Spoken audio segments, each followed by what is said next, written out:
So let's unpack this really striking transformation I saw recently.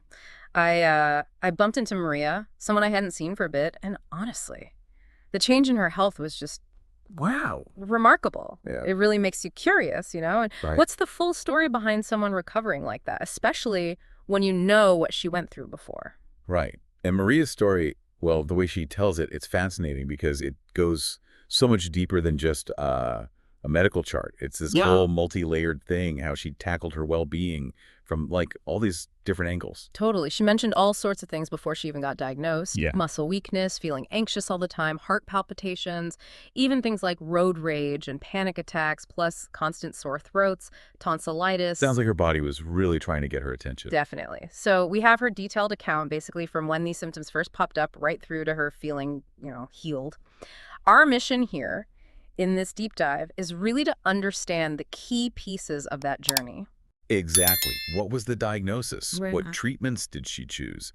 But also, crucially, the big lifestyle shifts she made and this profound mind-body connection she kind of discovered along the way. And there are some genuinely surprising parts, aren't there? Like how quickly she recovered from a really serious muscle complication later on, and even how she decided to, well, rename her condition. It makes you think about how we frame illness itself. It really does. Yeah. So her story kicks off with this collection of symptoms that maybe didn't seem connected at first glance. Her body was definitely signaling something was off. Yeah, it wasn't exactly subtle. Muscle weakness, the constant anxiety, heart stuff, the road rage, panic attacks, and the sore throats on top of it all. It really sounds like her whole system was just under immense pressure. Well, and with autoimmune conditions, that's often how it starts, isn't it? The symptoms can be quite varied, seem unrelated sometimes. It can take a while for the full picture to become clear. Interestingly, her first move wasn't straight to a GP. She went to see a homeopath. And it was the homeopath who looked at everything and thought, there might be something deeper here, and suggested blood tests. And that's really notable, having a practitioner who looks beyond just the surface symptoms and thinks about underlying possibilities. Those blood tests then showed some pretty significant issues. Right. She said her thyroid levels, specifically T3, and her antibodies were, quote, totally off. Plus, her heart rate was dangerously high, and her creatine kinase levels were up. Which, for you listening, high creatine kinase, or CK, points towards muscle stress or breakdown. So that elevated CK was already a sign something was affecting her muscles. The homeopath then, quite rightly, recommended she see an endocrinologist. That was key for getting the official diagnosis. Absolutely. But Maria didn't just sit back and wait for that appointment. No, she was already starting things. The homeopath suggested magnesium, B vitamins, vitamin D, so she started taking those right away. Shows she was already trying to be proactive. Yeah, that proactive stance is definitely a theme here, taking charge of her own health. So then she sees the endocrinologist and gets the official diagnosis, Graves' disease. And like often happens, she was given the typical treatment options. Surgery to remove the thyroid, radioactive iodine to, well, destroy it, or medication. And it's important to realize each of those has pros and cons, right? Which Maria clearly thought about quite carefully. She really did. She understood surgery might mean needing thyroid medication for life, and she had concerns about potential fertility impacts. The radioactive iodine just sounded, as she put it, scary. Which is understandable. Many patients feel cautious about radiation given it's such a permanent measure. So she opted for the medication route neomercazole. She liked that its effects were reversible, but it still meant practical changes like needing time off work, avoiding anything that would raise her heart rate too much. A significant adjustment. Yeah, but even then, she had this strong gut feeling that just taking the medication wasn't going to be the whole solution for her. And that intuition, that feeling that there's more going on than just the physical symptoms the meds are managing, that often pushes people to look at, well, complementary approaches, which is exactly what Maria did, starting with her diet. Oh, big time. We're talking a complete overhaul. An anti-inflammatory plan, focusing on fresh, unprocessed foods. Things like lemon water first thing, celery juice, lots of healing broths, herbal teas. That kind of dietary strategy really aligns with what we're learning about inflammation's role in many autoimmune issues.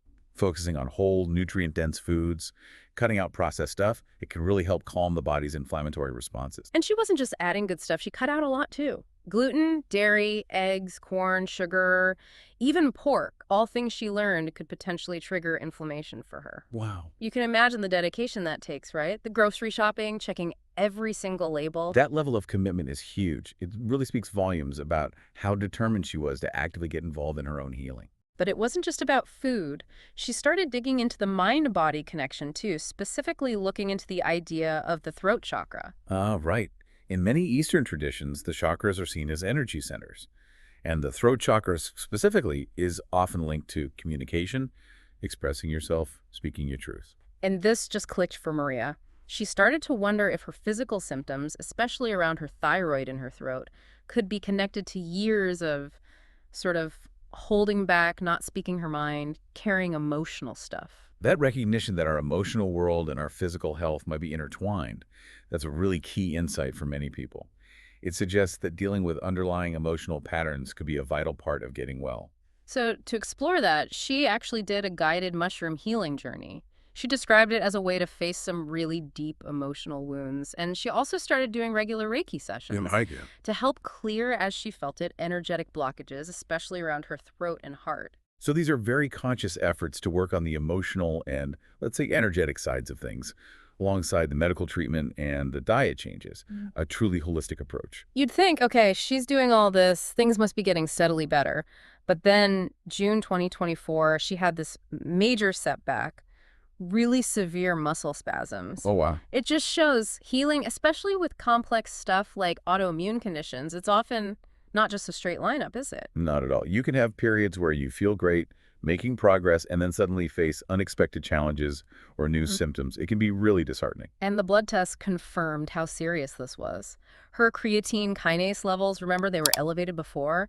They shot up to 1241 IUL. Whoa. And the normal range is like, what, 26 to 140? Exactly. So massively high, put her at risk of kidney problems, renal failure even. That huge spike in CK points to a really significant bout of muscle inflammation and damage that led to the diagnosis of thyroid myopathy. Which is where the immune system basically gets confused and starts attacking the muscles. Yeah. Must have felt like such a blow after everything she'd been doing. But interestingly, her perspective kind of shifted then. She decided not to see her body as betraying her, but still as part of her healing journey, just not the smooth path she'd hoped for. That change in viewpoint, seeing the body as a partner, even when things are difficult, rather than an enemy that can be incredibly powerful, it shifts you from fighting against it to working with it. And then things did start to turn around quite remarkably. Her thyroid hormone levels began to normalize. She was able to slowly taper off the neomercazole. That's great news. It shows the body really does have this incredible capacity to find its balance again, especially when it's supported from multiple angles: conventional medicine, lifestyle, mind-body work. But the really notable thing was her recovery from the thyroid myopathy, the muscle issue. It resolved within about 6 months. 6 months, that is fast.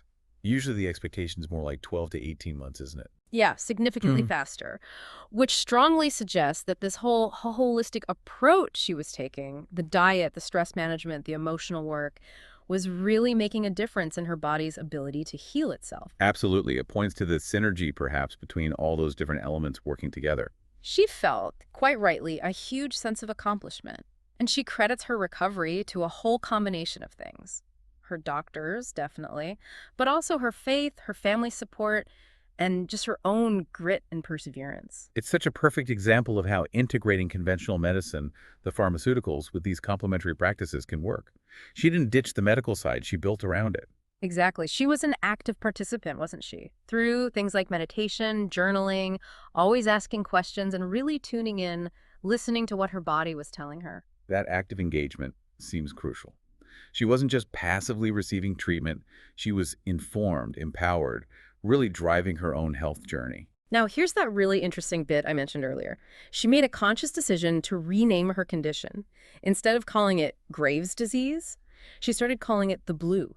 The blue, okay, that's intriguing. Why the blue? Well, she connected it to the throat chakra, which is often associated with the color blue, but also to ideas of healing, truth, calmness, honesty.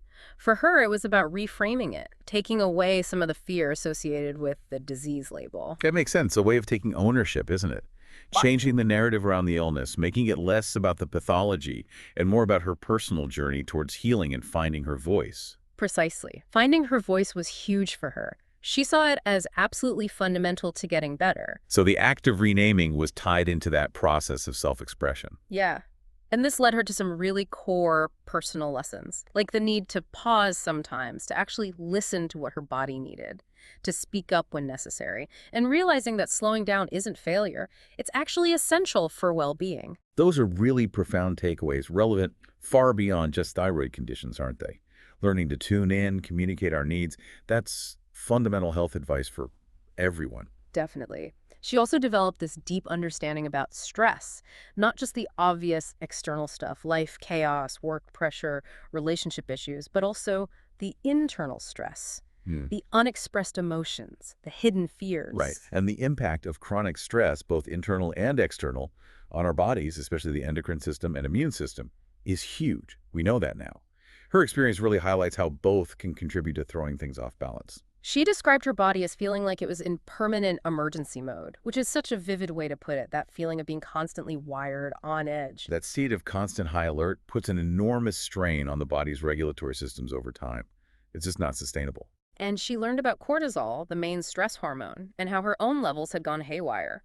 Like maybe they were spiking and crashing, getting depleted quickly in the morning, or staying too high at night, preventing proper rest. Her subconscious was still racing, she said. Yeah, that pattern of cortisol dysregulation is pretty classic in cases of prolonged stress. It messes with energy, sleep, mood, immune function, the works. Which all pointed towards what people often call adrenal burnout, where the body's whole system for managing stress, energy, immunity, emotions just felt overwhelmed, kind of collapsed. Adrenal burnout isn't always a formal medical term, but it captures that feeling, that collection of symptoms really well, the result of the body's stress response system being pushed too hard for too long. So for Maria, a huge part of healing was learning how to truly rest, how to properly relax, how to rebuild trust in her body again. It meant finally listening to those stress signals, acknowledging the emotions she'd pushed down, paying attention to the fatigue instead of just pushing through. It really underscores that deep healing often means going to the root causes. And those roots can be physical, yes, but also emotional, lifestyle related. It's all connected. So looking back at her whole journey, Maria pulled out some key personal learnings. One was refusing to identify solely with Graves, choosing the blue instead. Another was actually feeling gratitude for being forced to slow down. Interesting. Finding value in the slowdown. Yeah. And recognizing that speaking her truth wasn't just nice to have, it was non-negotiable for her health. Seeing healing not as a destination like symptoms gone, I'm cured, but as an ongoing way of life. That's a really important distinction. Healing as a process, a way of being. She also emphasized how spiritual tools like Reiki helped facilitate a deeper level of healing for her, the importance of support from her faith, from loved ones, and from science, from her doctors, recognizing the body's brilliance if we just listen, and of course the massive impact of diet. Oh, and she mentioned the foundation her mother gave her about the mind-body-soul connection being important from the start. It really sounds like a beautifully integrated approach, drawing on so many different resources and wisdom traditions, all working together. And just to be specific, there were a few other practical things she added along the way.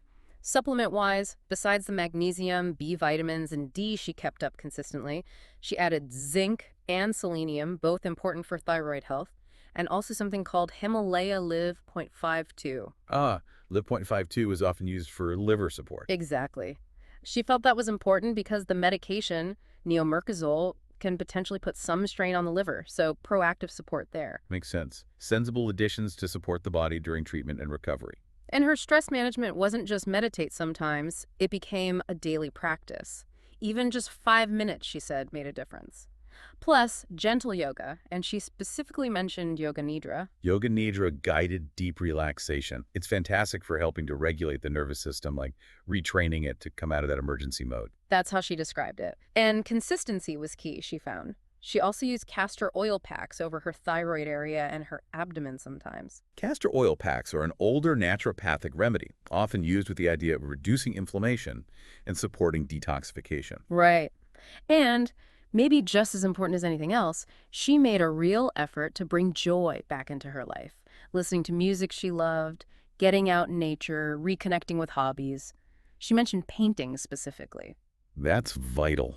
Healing isn't just about discipline and restriction. It has to include nourishment, pleasure, things that light you up. Yeah. That feeds the soul, which is part of the whole picture, too. Absolutely. And, it really keeps coming back to that core theme for her. The profound impact of those unexpressed emotions, of silencing herself. Mhm. She saw such a direct link between years of prioritizing everyone else, not speaking her needs, and that feeling of blockage in her throat, where her thyroid is, and ultimately the illness itself. That connection between emotional suppression, particularly around self-expression, and physical issues, especially autoimmune ones, it's something many people report experiencing. Mhm. Our emotions aren't just thoughts, they have a real physiological impact. For Maria, it felt like Graves or the blue became her body's way of almost screaming at her, demanding that she finally speak up, live her life authentically, just be herself. Wow, that's a powerful reframe. And it started small, just learning to say no sometimes, setting a boundary here and there, Yeah. speaking up about something minor, giving herself permission just to exist without constantly apologizing or shrinking. Which sounds simple, but can feel incredibly scary at first if you're not used to it. Totally. She said it was terrifying initially, but then the outcome was positive. The relationships that mattered got closer, the ones that didn't, Wow. well, they shifted. And her body seemed to respond positively too, like healing became easier when she started honoring her own truth. That positive feedback loop.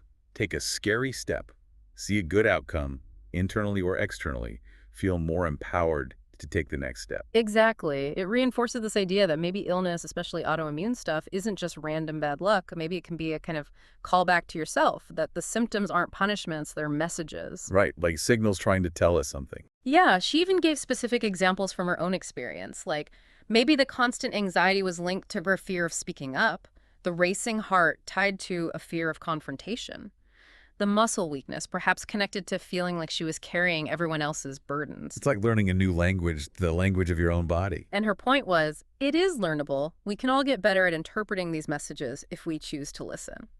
So as we kind of wrap up this deep dive into Maria's experience, a few things really stand out, don't they? Definitely. Her journey is just such a powerful illustration of how interconnected everything is, the physical, the emotional, the spiritual when it comes to healing. It really drives home the power of listening to your body and honoring your own truth. And maybe for you listening, it sparks a question. What might your own body be trying to tell you right now?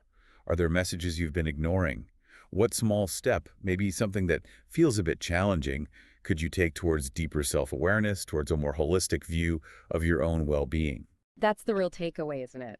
That perhaps true, deep healing often asks us to look beyond just to physical symptoms, to explore the stories our bodies are holding, and to realize that, like Maria, we can all become active, informed participants in our own unique journey towards health and wholeness. It really leaves you with a sense of hope and empowerment, too.